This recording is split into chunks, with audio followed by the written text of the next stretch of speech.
जब कोई इंसान हाईलाइट होता है, उसकी न्यूज़ आती है, तब तो उसके बारे में आपको सारी खबरें मिलती रहती है।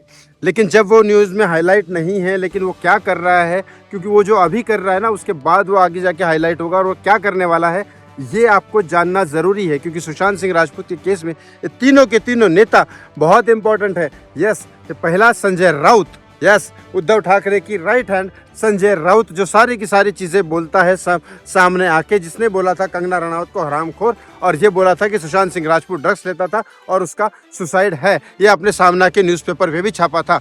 दूसरे अनिल देशमुख, जो आज की डेट में कहाँ पे है ये भी बताऊंगा, क्या हुआ उनके साथ ये भी बताऊंगा।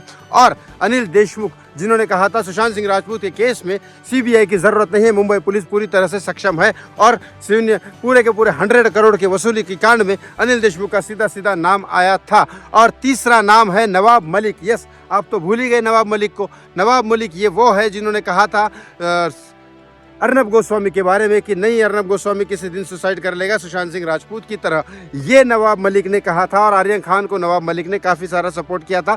आर्यन खान या शाहरुख खान के लिए नहीं, समीर वानखेड़े को नीचे दिखाने के लिए, क्योंकि समीर वानखेड़े ने लीगल तरीके से उनके दामाद समीर को अंदर किया था। वो दुश्मनी निकालने के लिए नवाब मलिक ने आर्यन खान को सपोर्ट किया था, समीर वानखेड़े को नीचे दिखाने के लिए।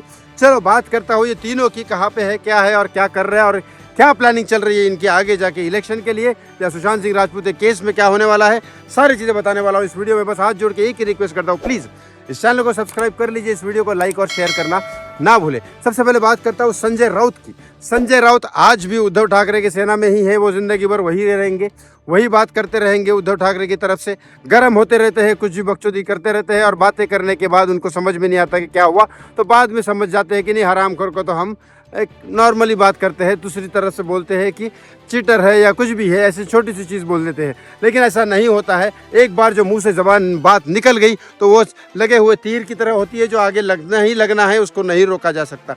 ऐसे ही संजय राउत अब बोल रहे कि हिट एंड रन केस जो एकनाथ शिंदे के इंसान ने, एकनाथ शिंदे के एमएलए ने, राजेश शाह के बेटे मिहिर शाह ने किया है, उसमें संजय राउत ने सीधा सीधा अपनी तरफ से सुनवाई कर दी कि मिहिर शाह ने ही ये किया है, उसको सज़ा होनी चाहिए।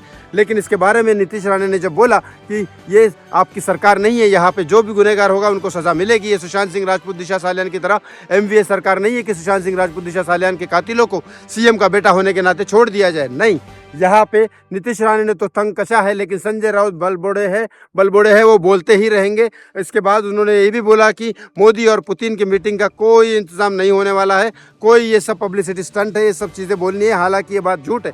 मोदी और पुतिन के मीटिंग की वजह से बहुत सारा सरकार को फ़ायदा हुआ है, देश की डिफेंस की सर्विस बढ़ी है। दूसरी बात करता हूँ नवाब मलिक। यस, आप इनको तो भूल ही गए नवाब मलिक को। नवाब मलिक आज की डेट में बाहर है, जेल में नहीं है, लेकिन नवाब मलिक बाहर आने के बाद अभी तक उन्होंने डिसाइड नहीं किया कि वो एमवीए सरकार को सपोर्ट करेंगे, शरद पवार को सपोर्ट करेंगे, अजीत पवार को सपोर्ट करेंगे, या फिर किसी को सपोर्ट ना करके इंडिपेंडेंटली अपनी तरफ से लड़ेंगे।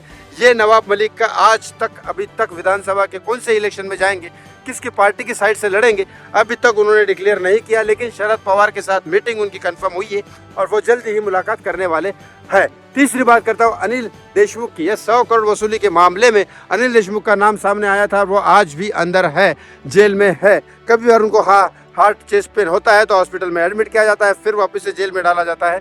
लेकिन इस पूरे के पूरे सिलसिले में अनिल देशमुख अब शायद विधानसभा के भी इलेक्शन नहीं लड़ पाएंगे। अनिल देशमुख का बाहर निकलना मुश्किल ही नहीं, नामुमकिन है, क्योंकि कांग्रेस के ही लोगों ने उनका हाथ छोड़ दिया है।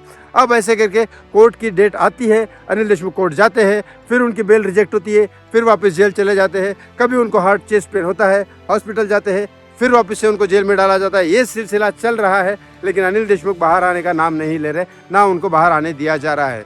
थैंक यू सो वॉचिंग मी, बहुत बहुत धन्यवाद।